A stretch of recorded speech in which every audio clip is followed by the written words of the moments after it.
Bonjour à tous, je crois que nous sommes en ligne et bienvenue dans ce webinaire consacré à l'immobilier, à l'investissement en nue propriété et organisé par l'Union des Français de l'étranger, que je remercie au passage.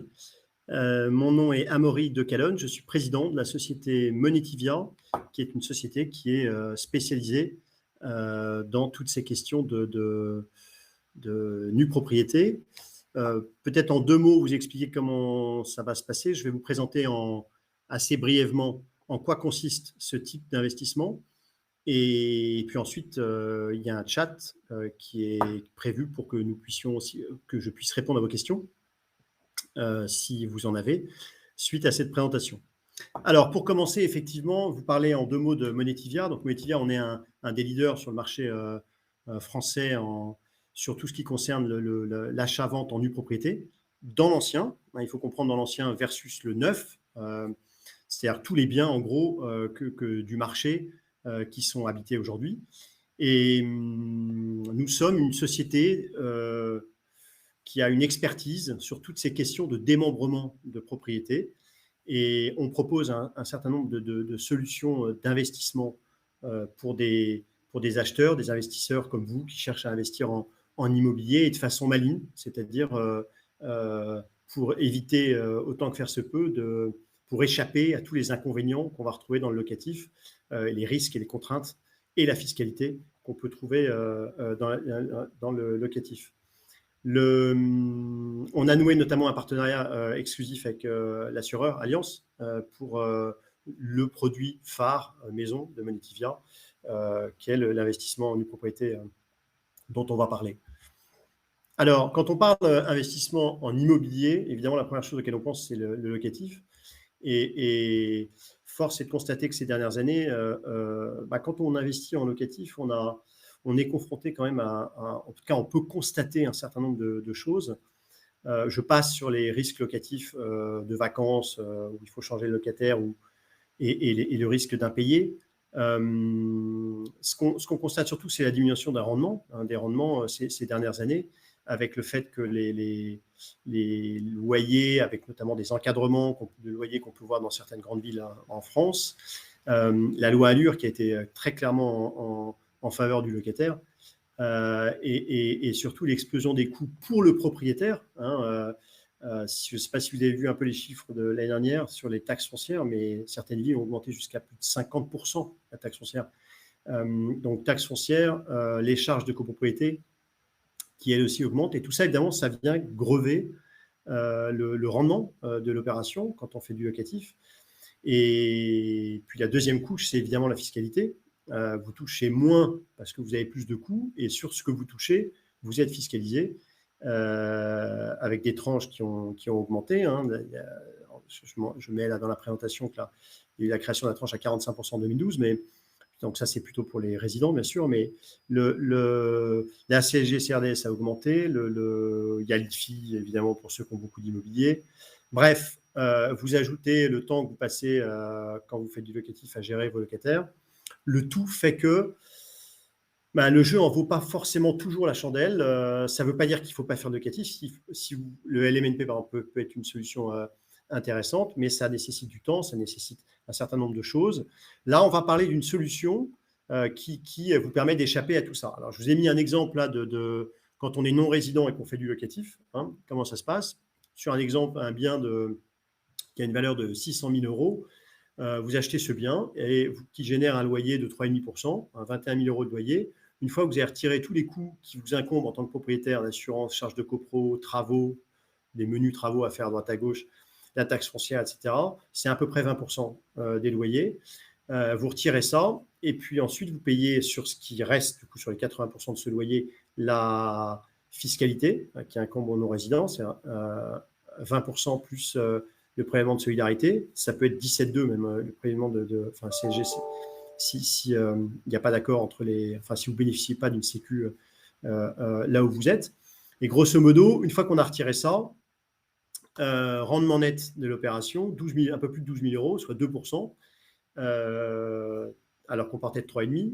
Et Et si en plus vous êtes à l'IFI, il vous reste quasiment plus rien, c'est 1,33%. On voit bien que oui, les rendements ont pris cher ces dernières années. Et il y a fort à parier que ça ne va pas vraiment s'arrêter. Donc, pour échapper à tout ça, il y a une solution, sans doute parmi d'autres, mais en tout cas, il y en a une qui connaît un fort engouement aujourd'hui en France, qui est la nue propriété dans l'ancien, qui en fait, en gros, pour résumer, prend tous les avantages du locatif et laisse de côté tous les inconvénients.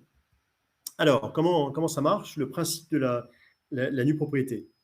Vous allez acheter un bien à un vendeur senior, la majorité des cas, qui va conserver l'usage un certain temps, qui va vous dire, voilà, moi je garde le bien 10 ans, 15 ans, 20 ans, 25 ans, et on va valoriser cette période qui va conserver à partir des loyers. Et on va fixer le loyer du bien, et on va dire, voilà, écoutez, en fonction de, si vous gardez 15 ans par exemple, on fixe le loyer du bien, on va tirer ce loyer sur 15 années, et on va déduire la valeur de ces 15 années de loyer de la valeur du bien. Et vous allez donc sur un bien qui vaut 500 000 euros, on tire 15 ans de loyer, il y en a pour 180 000 euros, 500 000 moins 180 000 euros, vous achetez le bien 320 000 euros. Juridiquement, le principe est assez simple. Il n'y a pas un bail qui est mis en place, ce n'est pas comme dans du locatif. Ça repose sur un principe juridique qui est dans le Code civil, qui est qu'en France, lorsque vous détenez la pleine propriété d'un bien, celle-ci se décompose de deux droits, la nue propriété et l'usufruit. La nue propriété, c'est je possède les murs, je possède l'actif, mais je n'en ai pas l'usage. L'usufruit, j'ai l'usus et le fructus, j'ai l'usage du bien et le fruit du bien, si jamais il est mis en location. C'est donc moi qui vais occuper le bien en tant qu'usufruitier. Et là, ce qu'on va faire, c'est qu'on va démembrer le bien, c'est-à-dire qu'on va vendre la nue propriété que va acheter l'investisseur, et le vendeur, lui, va conserver un usufruit temporaire pendant un temps qu'on va déterminer ensemble.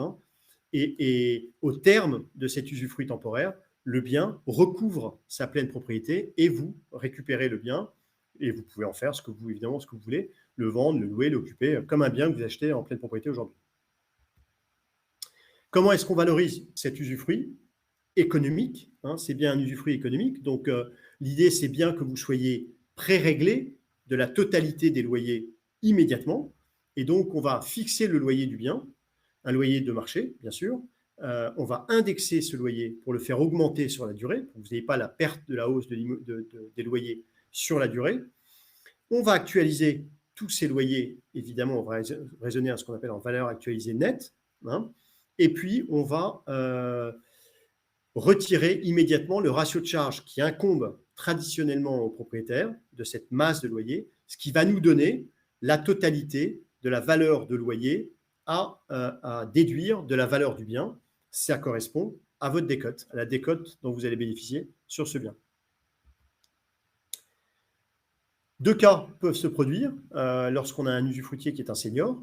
Le premier cas, c'est que votre usufruitier, l'occupant du bien, décède, quitte le bien prématurément par rapport à la durée qui avait été fixée au départ. Vous achetez la nue propriété d'un bien en laissant un usufruit temporaire de 15 ans à ce vendeur. Le prix de la nue propriété a tenu compte des 15 années de loyer qui vous ont été pré-réglés sous forme de décote. Et il se trouve que ce vendeur décède au bout de 10 ans, par exemple. À ce moment-là, ce qui va se passer, c'est que vous allez récupérer le bien plus tôt, non pas au bout de 15, mais au bout de 10. L'usufruit juridiquement s'éteint et vous devenez mécaniquement, juridiquement, plein propriétaire du bien, de façon prématurée. Ce qui se passe, c'est que ce vendeur vous a pré-réglé 15 ans de loyer sous forme de décote, mais il n'en a consommé que 10. Donc, vous allez restituer les 5 années de loyer qui n'ont pas été consommées. Et sur ces 5 années de loyer, on va appliquer un abattement. L'idée étant de dire, vous encaissez tous les loyers par avance sous forme de décote. Si vous devez en rendre, vous rendez, mais vous ne rendez pas tout. Vous ne rendez pas tout parce qu'on applique, vous allez garder au minimum un tiers de ces loyers à restituer, ce qui représente du coup une hausse, une augmentation de la rentabilité de l'opération si jamais ça devait s'arrêter avant. Deuxième cas de figure plus rare, mais qui peut se produire aussi. Au bout de 15 ans, votre vendeur souhaite prolonger son bail, prolonger l'occupation du bien encore quelques années. À ce moment-là, vous êtes totalement protégé par ce cas de figure-là. Ça, c'est là où notre partenaire Allianz intervient. Vous allez, au bout de 15 ans, percevoir une indemnité mensuelle aussi longtemps que le bien sera occupé.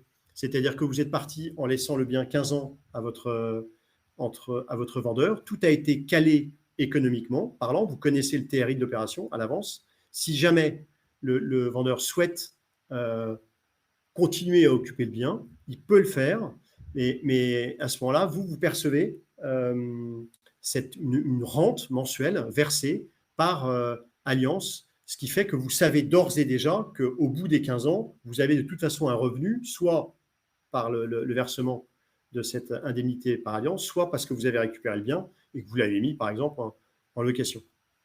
Donc, la rentabilité de l'opération est toujours protégée. En résumé, en quoi donc consiste l'investissement en nue propriété? C'est un démembrement de propriété avec une assurance derrière pour vous couvrir. Soit ça se termine un peu avant et à ce moment-là, vous avez un TRI, donc le taux de rendement de l'opération, le taux de rentabilité de l'opération qui augmente, eu égard à l'abattement qu'on applique sur le remboursement des loyers. Mais vous êtes assuré, quoi qu'il arrive, si jamais décès il devait y avoir la première année, d'avoir une décote minimale de 15% sur la valeur du bien. Donc, vous êtes encore une fois protégé par l'opération. Deuxième cas de figure, ça peut se finir un peu plus tard que le terme anticipé. À ce moment-là, vous percevez un revenu mensuel et votre TRI est protégé, puisque cette indemnité est calculée pour protéger le TRI de l'opération. Alors, quand on parle nue propriété, évidemment, on met en lumière les nombreux avantages d'investir sous ce format-là, sous ce mode d'investissement-là, puisqu'en définitive, économiquement parlant, ça revient à percevoir, à être pré-réglé immédiatement de tous les loyers et avec tous les avantages que ça suppose. C'est-à-dire déjà, ils sont sécurisés. Vous êtes sûr de toucher 100% des loyers sur toute la durée, au lieu de les toucher tous les mois pendant 15 ans. Là, c'est 15 années de loyer qui vous sont pré-réglés sous forme de décote. Ils vous sont pré-réglés net d'impôts, puisque vous ne passez pas par la case d'impôt. L'exemple que je vous donnais tout à l'heure, là, les 3,5%, vous les percevez. S'ils sont déduits, la valeur du loyer est déduite du prix, donc vous les percevez sous forme de réduction de prix, donc vous touchez 100% net d'impôts. La plus-value imposable à la sortie, eh bien, elle se fait sur la valeur en pleine propriété, ce qui signifie que votre décote, les 15 années, la décote écrase totalement la fiscalité. J'achète 60, un bien qui vaut 100. Le jour où je le récupère, si je le vends 100, les 40 de décote ne font pas l'objet de fiscalité, sont totalement nets d'impôts. Vous avez décaissé 60, mais vous avez encaissé 100 sans payer d'impôts. Autre avantage par rapport au locatif, taxe foncière est réglée par l'usufruitier, ainsi que toutes les charges de copropriété pendant toute la durée du usufruit. Vous ne conservez que la partie gros travaux, ce qu'on appelle le 606, donc ce qui intéresse l'immeuble dans sa structure et sa solidité générale. Dit autrement, c'est le clos et couvert, c'est-à-dire vraiment ce qui touche le bâti. Tout l'intérieur ne vous concerne pas, chaudière, ascenseur, etc., c'est pour l'usufruitier. Ravalement de façade, c'est pour l'usufruitier, parce que c'est du nettoyage. Et donc, c'est vraiment ce qui va toucher la structure ou la toiture qui incombe au nu propriétaire. Encore un autre avantage, les frais de notaire. Au lieu de payer des droits de mutation, ce qu'on appelle les frais, communément les frais de notaire, sur la valeur de la pleine propriété, vous allez les payer sur la valeur de la nue propriété fiscale. Donc, ça aussi, c'est un autre avantage, puisque vous n'allez pas payer 7 à 7,5% sur la totalité de la valeur du bien, mais sur le bien décoté. Et puis, autre avantage, évidemment, ce qui est encore plus intéressant lorsqu'on est non résident. J'ai été moi-même expatrié, j'en ai fait l'expérience. c'est qu'évidemment, quand on est loin, on n'a pas du tout envie d'avoir des soucis de gestion à Paris ou en France, où que ce soit d'où on vient et là où on a nos actifs. Et donc, on est très content qu'il n'y ait aucun souci de gestion attaché au bien. Donc, vous l'avez bien compris, le principe de la nue propriété, ça a cette particularité assez géniale, il faut le dire, d'avoir un couple rendement-risque optimal, optimisé. Pourquoi couple rendement-risque optimal? Parce que en général, quand on veut de la sécurité, on n'a pas de performance. Et quand on veut de la performance, eh ben, on prend plus de risques. Là, vous avez de la sécurité, puisque vous allez acheter de l'immobilier actif tangible avec des cotes, et vous avez la performance du locatif. Donc, vous combinez ces deux intérêts avec en plus un effet de levier sur le marché, puisque la hausse, si hausse il y a, elle se fait sur la valeur vénale du bien, la valeur pleine, alors que vous avez décaissé la valeur de la nue propriété. Donc, vous avez un effet de levier sur votre investissement. Voilà en résumé. Donc, actif tangible, c'est de la pierre. Achat avec des cotes qui correspond au loyer en fait, qui vous sont prépayés. Donc, on peut considérer que c'est quasiment un produit à capital garanti, puisque si vous achetez à 40% de décote, avant que votre... Je dis souvent aux investisseurs, quand on investit, avant de commencer à penser à gagner de l'argent, commencez déjà à ne pas en perdre. Et donc ça, c'est pour ça qu'on parle d'un produit quasiment à capital garanti, parce que comme vous achetez de la pierre avec une forte décote, avant que votre capital soit impacté, il faut que le bien ait perdu 30, 40% ou 50% de sa valeur en fonction de la décote dont vous bénéficiez. Si tel est le cas dans le marché, ça veut dire que le reste a pris au moins autant, mais dès le départ. Vous voyez. Autre avantage, c'est que vous allez percevoir 100% de la performance, où il n'y a pas de frais de gestion, comme quand on place son argent dans du financier, par exemple, dans de l'assurance vie ou dans autre chose. Vous avez des frais de gestion qui vous sont prélevés tous les ans. Et ça, c'est de la performance auquel vous n'avez pas accès et qui, cumulée sur les différentes années, représente un montant considérable. Là, vous prenez 100% de la performance de votre investissement.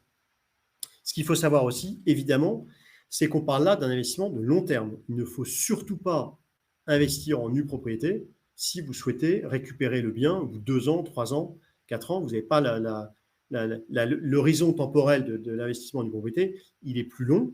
Je parlais de durée tout à l'heure de 10 à 25 ans. Donc, il faut se projeter sur la durée.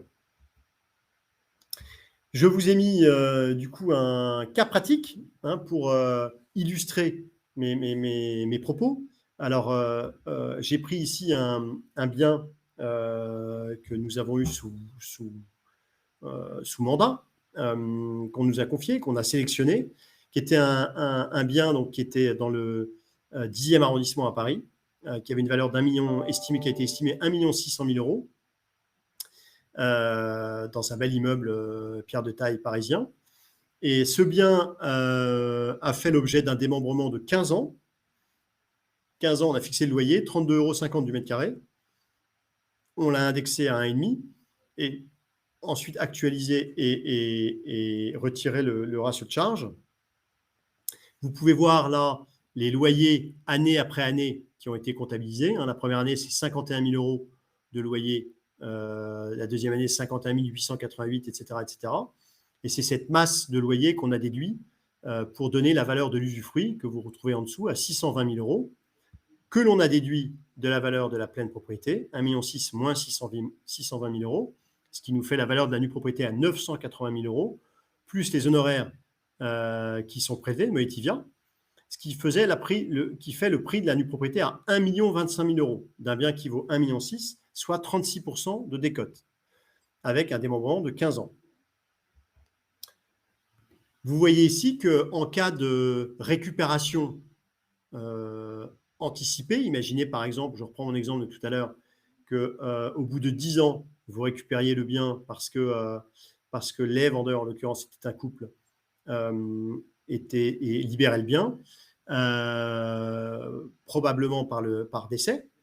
À ce moment-là, la valeur de l'usufruit résiduel, c'est-à-dire des 5 dernières années, était de 250 000 euros, sur lequel on applique un abattement de 34%, et le complément à verser et donc pas donc, le complément à restituer n'est donc pas de 250 000 euros, mais de 250 000 moins 34%, soit 165 000 euros, ce qui fait que le prix total du bien est revenu à l'investisseur à 1 190 000, c'est-à-dire le prix d'un nue propriété 900 qu'il a payé 1 25 000 plus les 1 million, plus les 165 000, pardon, soit 1 190 000 euros pour un démembrement de 10 ans, ce qui fait une décote de 28% et un TRI de 3,40.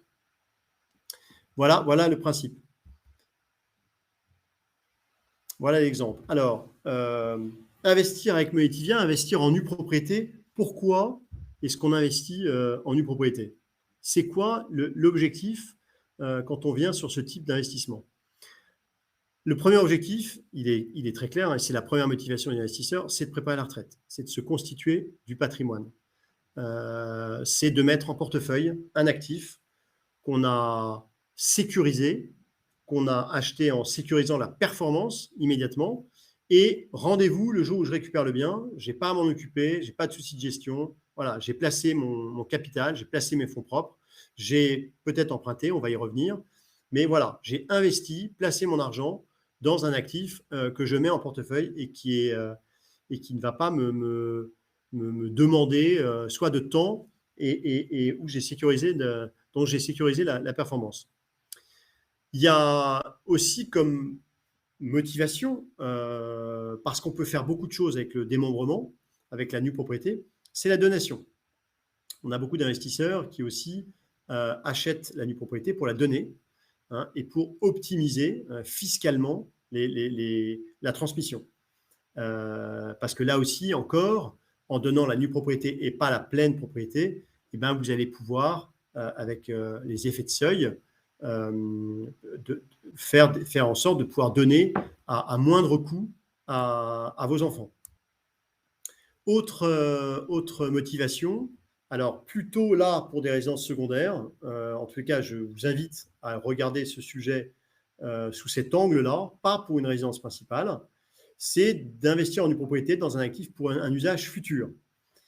Pourquoi je ne dis pas pour une résidence principale? Parce que comme c'est par essence un investissement de long terme, nul ne sait réellement dans 10, 15 ou 20 ans où il en sera dans sa vie personnelle, professionnelle.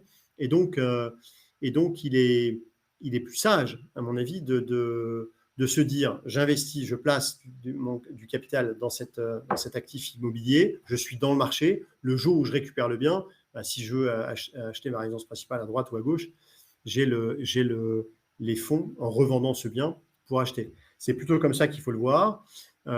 Après, on a aussi beaucoup d'actifs qui sont sur les côtes françaises, très prisés.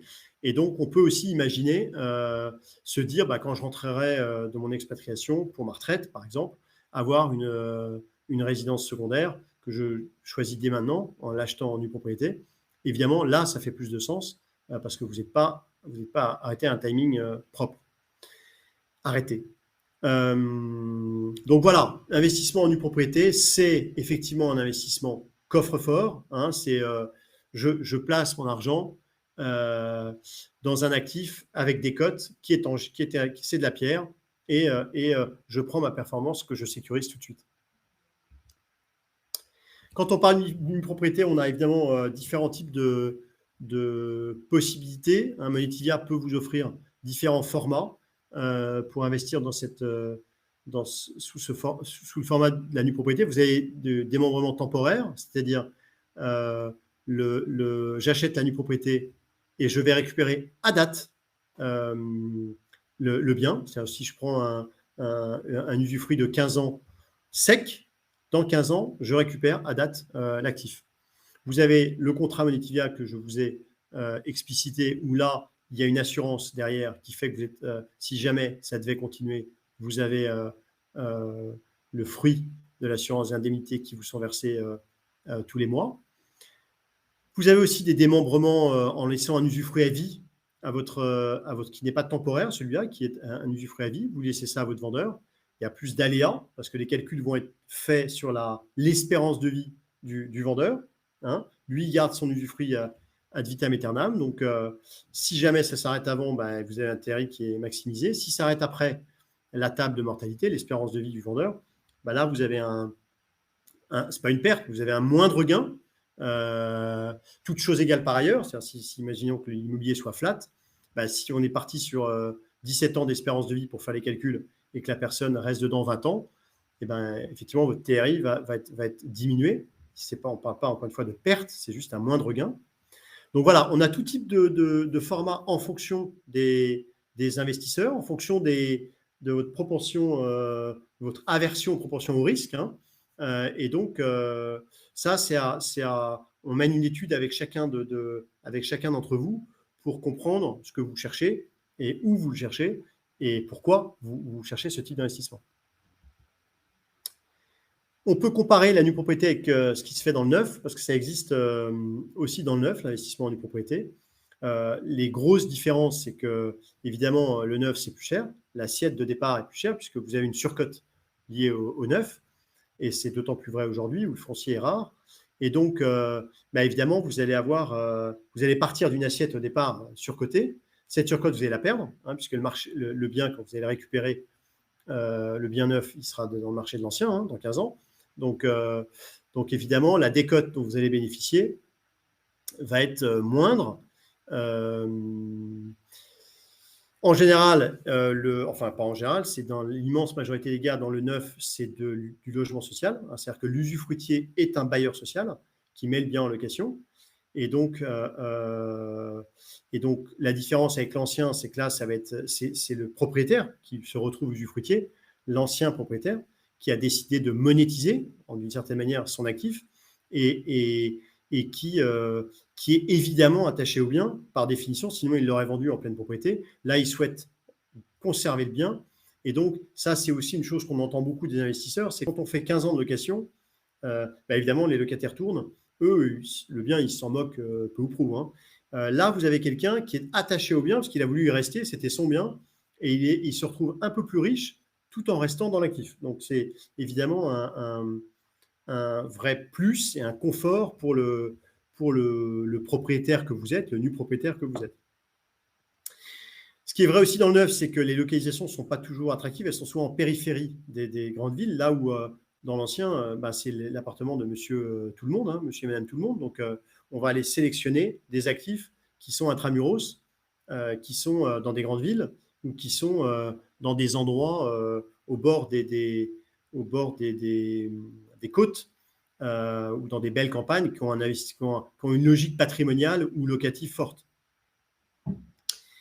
Et puis voilà, en général, le neuf, évidemment, c'est des programmes en bloc, hein, tout est vendu en même temps, donc tout ressortira en même temps, hein. Là, c'est une offre qui est, dans l'ancien, c'est une offre qui est diffuse. Vous allez acheter un appartement à un endroit et c'est le seul de l'immeuble ou peut-être même de la rue qui sera vendu sous ce format-là. Tout l'immeuble ne ressortira pas tous ces biens en vente ou en location dans 15 ans.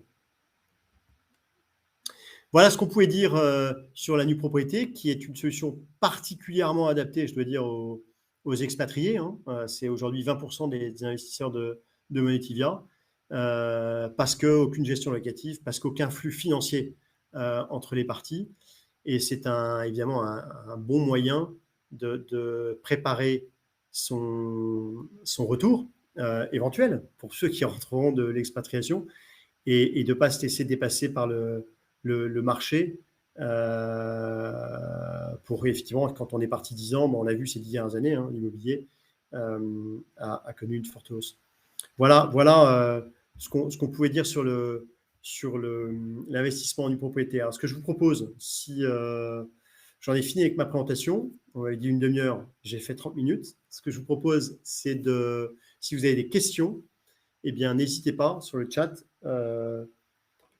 à les poser. Je me ferai un plaisir d'y répondre.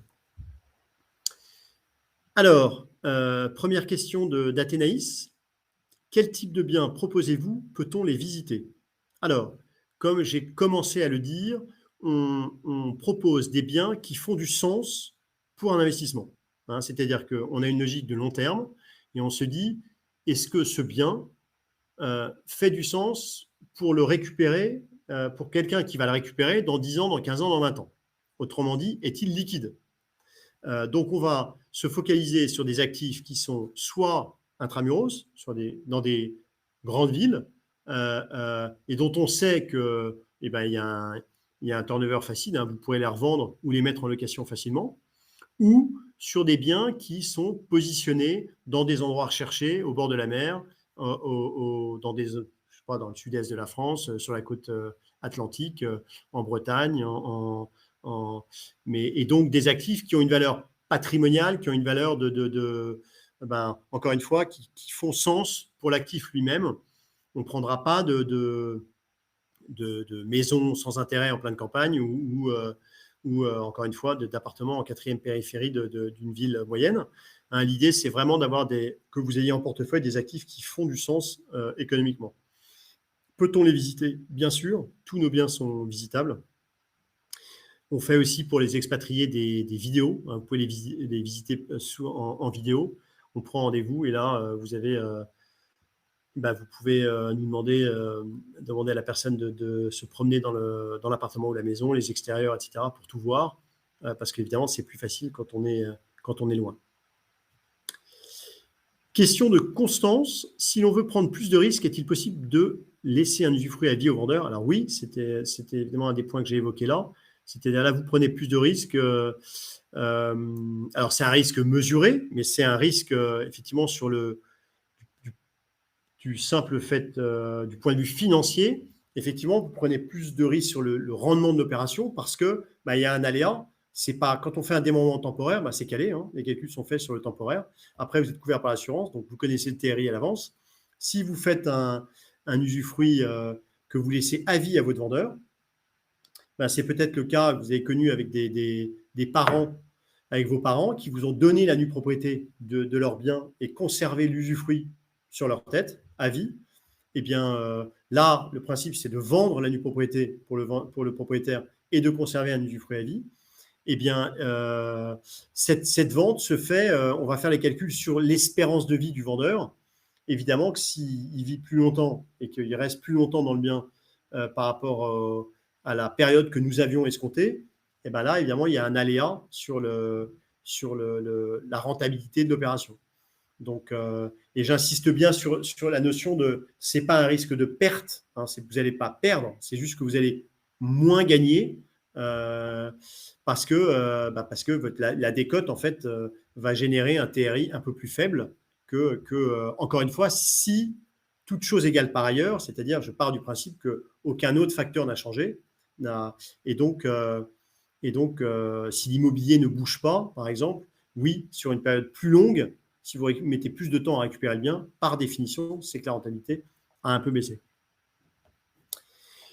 Question de Chantal. Est-ce que je peux acheter ma future résidence principale pour ma retraite avec cette formule? Oui. Le seul bémol que je mettrais, c'est ce que j'ai dit tout à l'heure, c'est que comme vous ne connaissez pas forcément où vous en serez dans un certain nombre d'années, mettre dans l'équation, dans le processus de décision d'une acquisition en nue propriété, le fait que vous souhaitiez l'habiter dans 10, 15 ou 20 ans, rend évidemment la chose plus complexe parce que vous allez y mettre plus d'affect. Hein, et évidemment, ce type d'investissement, il faut plutôt le voir comme un investissement financier, c'est-à-dire se dire, moi j'achète à telle valeur un actif qui vaut tant, je vérifie les deux valeurs, on est bon, et puis à la limite qu'il soit situé à Nice, Paris ou au Cap-Ferret, je prends mon gain immédiatement et rendez-vous le jour où je récupère le bien. C'est plus prudent, à mon avis, de jouer comme ça plutôt que de se dire je vais habiter le bien. Dans 15 ans, ce sera ma résidence principale. Ça me paraît assez audacieux. Mais maintenant, c'est bien évidemment que vous pouvez envisager le sujet comme sous cet angle. Bonjour, pensez-vous que le marché va baisser fortement? Ça, c'est une question de Valentine.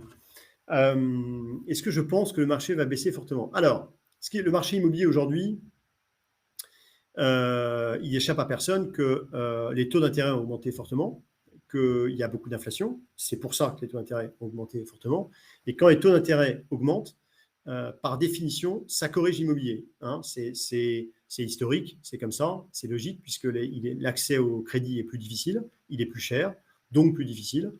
Et donc, évidemment, ça baisse le volume de transactions. On a vu d'ailleurs que dans l'immobilier classique, à Paris en 2022, c'est moins 25% sur les transactions immobilières en volume. Donc, en volume, hein, je ne parle pas évidemment en valeur, mais en volume. Sur les valeurs de marché, alors l'immobilier a commencé à baisser un peu avec cette hausse de taux. Ce que l'on sait, et je vous donne, alors ce que l'on ne sait pas, c'est ce que fera le marché demain, évidemment, parce que je ne suis pas devin et je ne vais pas me risquer à vous dire que l'immobilier va remonter, va baisser, etc. La réalité, c'est que je ne le sais pas, et je pense que nul ne le sait. Mais en revanche, ce que l'on sait, c'est que historiquement, l'immobilier suit l'inflation. Donc, en général, quand il y a une forte inflation, il corrige de la hausse des taux, en fait. C'est la hausse des taux qui fait qu'il corrige. Et ensuite, il récupère la hausse de l'inflation. Ça, c'est historique, c'est statistique. Il suffit de regarder les 30, 40, 50 dernières années et vous verrez que l'immobilier retrouve toujours l'inflation. Donc, si vous avez une forte inflation, il y a fort à parier que l'immobilier, à un moment donné, va récupérer fortement et repartir à la hausse.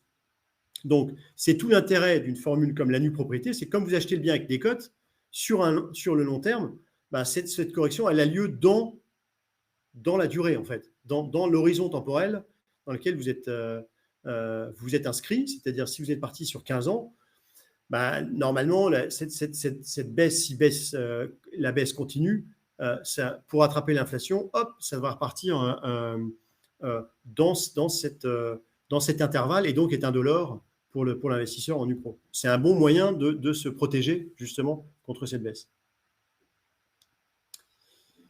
Autre question de Philippe Le Gall. Quelles sont les obligations en tant que propriétaire en nue propriété? Frais de copropriété, imposition, assurance. Alors, lorsqu'on investit en nue propriété, donc les coûts éventuels. Alors, c'est assurance, vous prenez ce qu'on appelle une PNO, hein, propriétaire non occupant. Ça coûte absolument rien. Hein, c'est juste en tant que propriétaire pour vous assurer contre un risque majeur. Mais c'est exactement la même PNO que vous prenez dans le locatif. Donc, c'est une assurance qui a un coût c'est quelques dizaines d'euros. Hein, enfin, en fonction de la valeur du bien, mais on ne parle pas de 1000 et des cents. Frais de copropriété, comme je l'ai dit, tout ce qui est charge de copropriété, d'entretien, de fonctionnement, c'est pour l'usufruitier. Vous ne conservez en tant que nu propriétaire que l'article 606, donc je redis ce que j'ai dit tout à l'heure, qui intéresse l'immeuble dans sa structure et sa solidité générale. Ça, c'est évidemment notifié à l'acte. Et donc, il faut entendre par là l'enveloppe du bien, hein, le bâti, la structure et la toiture. Voilà. Je citais tout à l'heure un ravalement de façade. Le ravalement de façade, c'est pour l'usufruitier, parce que ça impacte, sauf si ça venait à impacter la structure. Mais en soi, c'est 90% ou 95% des ravalements de façade d'immeubles sont du nettoyage, hein, de l'embellissement. Donc ça, c'est pour l'usufruitier. Donc, incombe au nu propriétaire la petite assurance, la PNO, et les éventuelles grosses réparations de l'article 606 qui impactent la structure.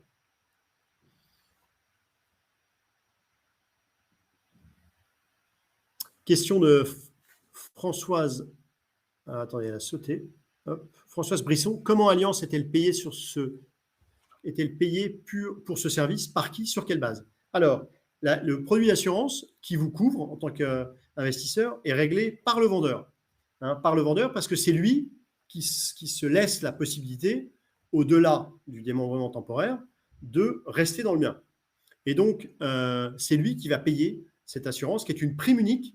Hein, ce n'est pas une assurance qui paye chaque année, sur laquelle vous seriez en risque. L'idée, c'est que tout soit réglé chez le notaire le jour de l'acquisition de la nue propriété et que vous n'ayez aucun aléa derrière. Donc, l'assurance, c'est une prime unique qui est payée chez le notaire le contrat d'assurance est souscrit, le bénéficiaire acceptant est l'investisseur, donc celui qui achète la nue propriété, hein, il est mentionné comme bénéficiaire acceptant de cette assurance et elle est réglée par le vendeur. Et le montant de cette assurance est calculé de telle sorte qu'il génère une indemnité au terme, lorsqu'elle s'enclenche, qui protège le TRI de l'opération. Donc, en fonction du montant attendu, on détermine le coût de l'assurance et qui est réglé en une fois par le vendeur. Voilà comment ça se passe. Ce qu'il faut que vous sachiez, c'est que le vendeur voit aussi cette assurance comme une forme de prévoyance. Pourquoi? Parce que s'il quitte le bien au terme de l'usufruit temporaire, il aura quand même à ce moment-là plus de 92 ans. Hein. Donc, s'il quitte le bien, c'est lui qui récupère l'indemnité de l'assurance pour financer sa maison de retraite ou son EHPAD ou je ne sais quoi, parce que vous avez récupéré le bien. Il faut le voir vraiment comme une assurance pour vous, c'est-à-dire vous aurez cette indemnité en tant qu'investisseur parce que vous n'avez pas récupéré le bien à date. Mais si vous avez récupéré le bien à date, à ce moment-là, c'est le vendeur qui, lui, récupère l'indemnité qui lui est versée jusqu'à la fin de ses jours et qui lui fait, du coup, un complément de revenu. Donc, c'est aussi très incitatif pour lui. Hein. Quand il souscrit l'assurance qui a un certain prix, il le fait aussi parce qu'il voit, pour ses vieux jours, un revenu supplémentaire pour pouvoir aller, par exemple, en maison de retraite. Question de Philippe Le Gall. Est-ce que la décote est indiquée au moment de l'achat dans le contrat? Bien évidemment. C'est-à-dire qu'en fait, vous achetez la nue propriété. Donc, de fait, vous connaissez la décote. Alors, peut-être que votre question est est-ce qu'on mentionne la valeur vénale du bien dans l'acte? La réponse est oui. Et d'autant plus que parce qu'on met la valeur de la pleine propriété, imaginez que vous achetiez 600 000 euros, un bien qui vaut 1 million d'euros, on va bien mettre dans l'acte que vous avez acheté sur une valeur de 1 million d'euros, parce que lorsque vous récupérerez le bien, ce sera votre prix de revient. Hein, et vous pourrez dire, moi j'ai acheté un bien qui valait 1 million d'euros, et donc le fisc retient la valeur de la pleine propriété lorsque vous revendez la pleine propriété. Donc c'est bien c'est pour ça qu'on notifie bien dans l'acte la valeur de la pleine et évidemment votre prix d'acquisition en nue propriété.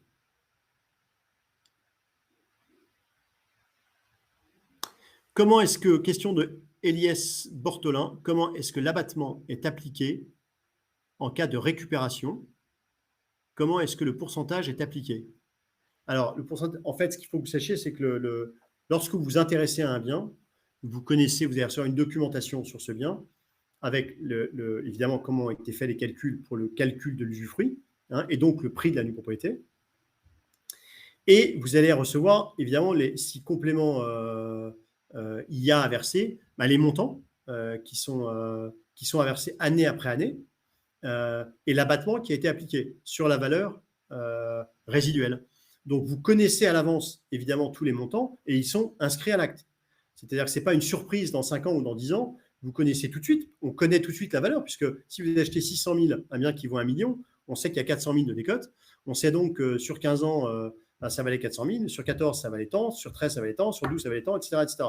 Et c'est sur ces montants-là qu'est appliqué l'abattement, qui donne le montant de complément qui figure à l'acte. Hein. Et donc ça, vous avez évidemment tous ces éléments et tous ces montants portés à votre connaissance et qui sont gravés dans le marbre à l'acte pour qu'il n'y ait pas de discussion dans 5 ans, 10 ans, 15 ans, si jamais il y a récupération prématurée.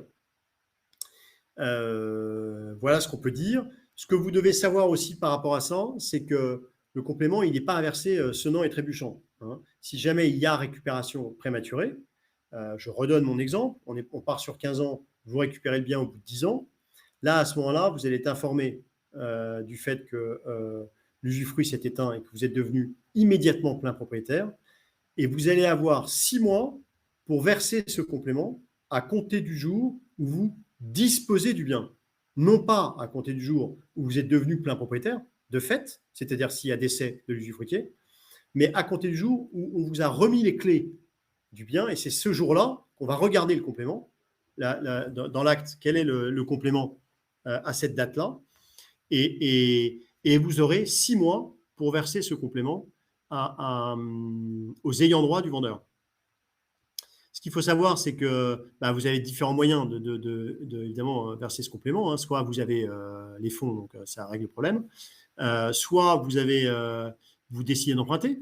Hein, le complément, il va représenter au maximum, je sais pas, 35% de la valeur du bien. Donc 35 ou 40% de la valeur du bien. Donc vous êtes devenu plein propriétaire du bien.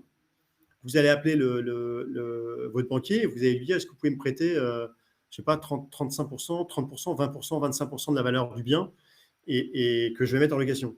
Donc évidemment il ne faut pas beaucoup de temps pour le banquier pour obtenir un accord. Et donc c'est une possibilité, c'est d'emprunter.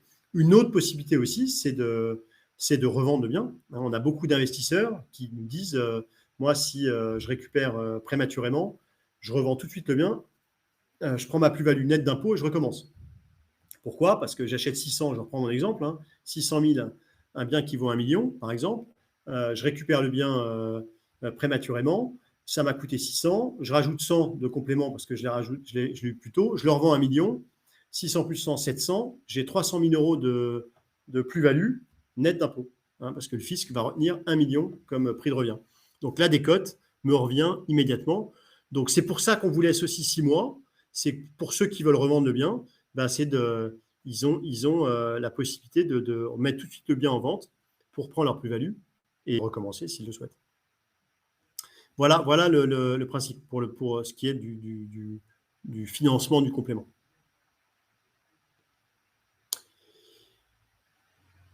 Question de AB. Qu'est-il de la liquidité du bien pendant la durée de l'opération où nous n'avons pas l'usufruit? Eh bien, il y a toujours possibilité de revendre la nue propriété du bien, c'est-à-dire vous achetez la nue propriété du bien avec 20 ans d'usufruit temporaire. Au bout de 7 ans, vous avez besoin de liquidité. Vous pouvez revendre la nue propriété du bien, cette fois avec 13 ans d'usufruit temporaire. Et donc, mécaniquement, la valeur de la nue propriété aura augmenté avec le temps. Et donc, on va vous revendre cet actif exactement comme on vous aura vendu le bien, la nue propriété avec 20 ans. Et ben, on revendra ce même bien avec un usufruit de 13 ans cette fois-ci, puisque vous l'aurez détenu 7 ans.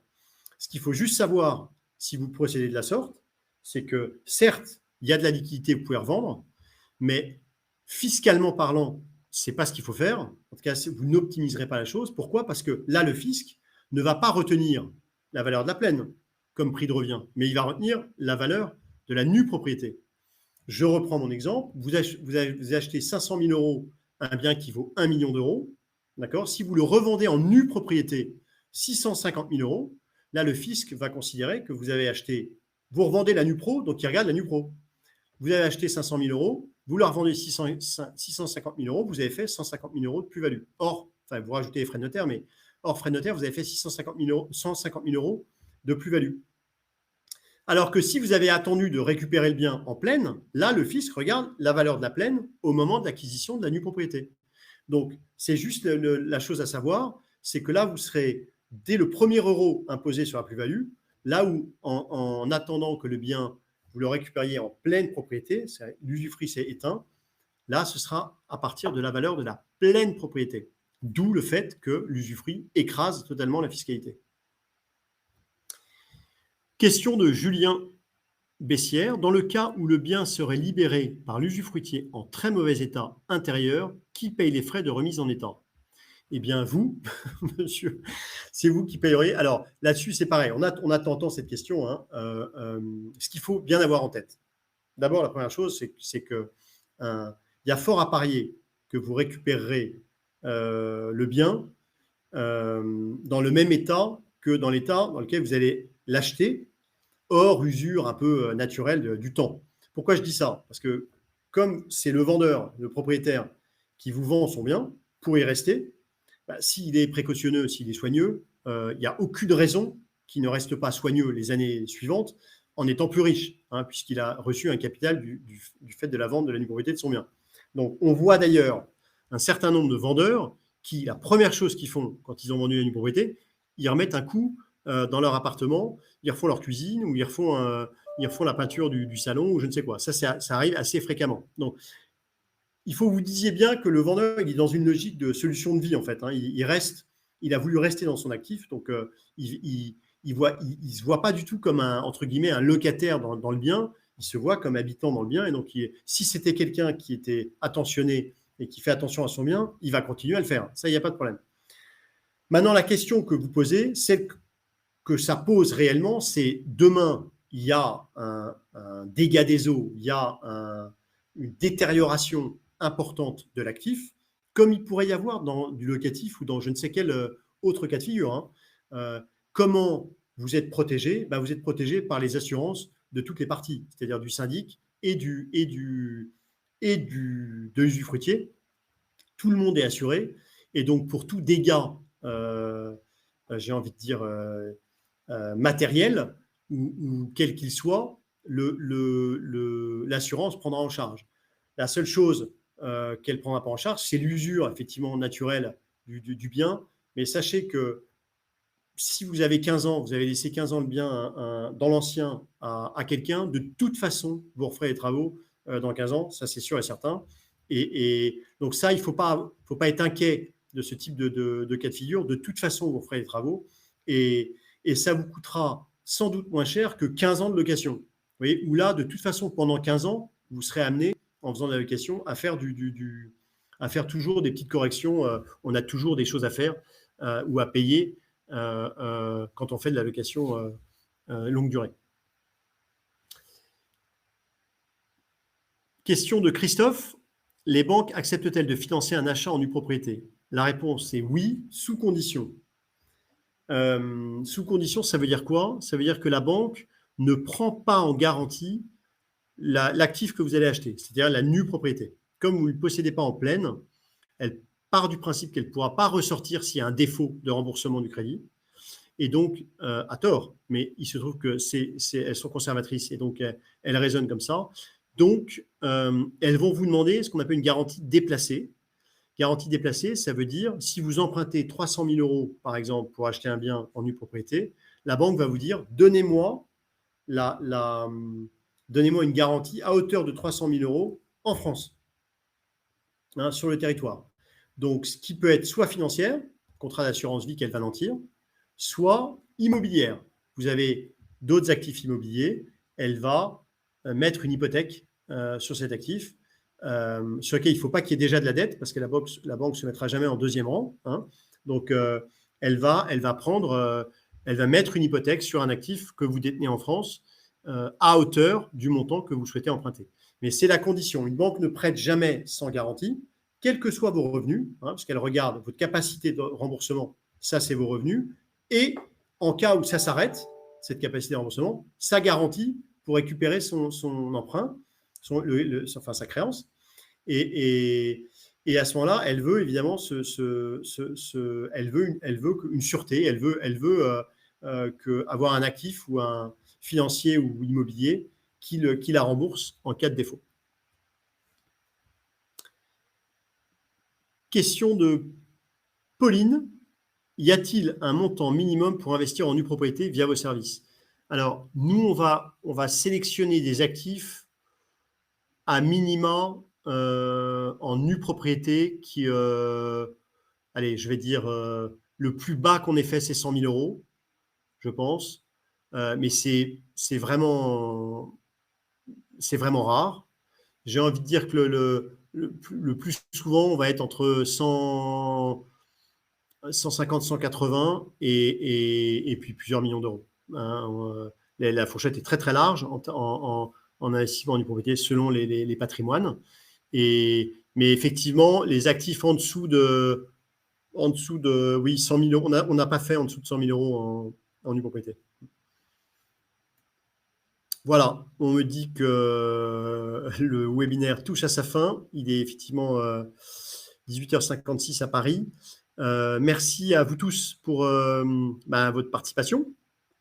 Sachez que ce webinaire va vous être renvoyé en replay à tous les participants, tous ceux qui sont inscrits. On reçoit en replay ce webinaire si vous souhaitiez revoir des passages parce que j'ai parlé trop vite. Vous allez le recevoir. Merci beaucoup à vous tous. Et puis, si vous avez des questions vis-à-vis de Monetivia ou sur la propriété, vous avez à l'écran l'adresse de la société.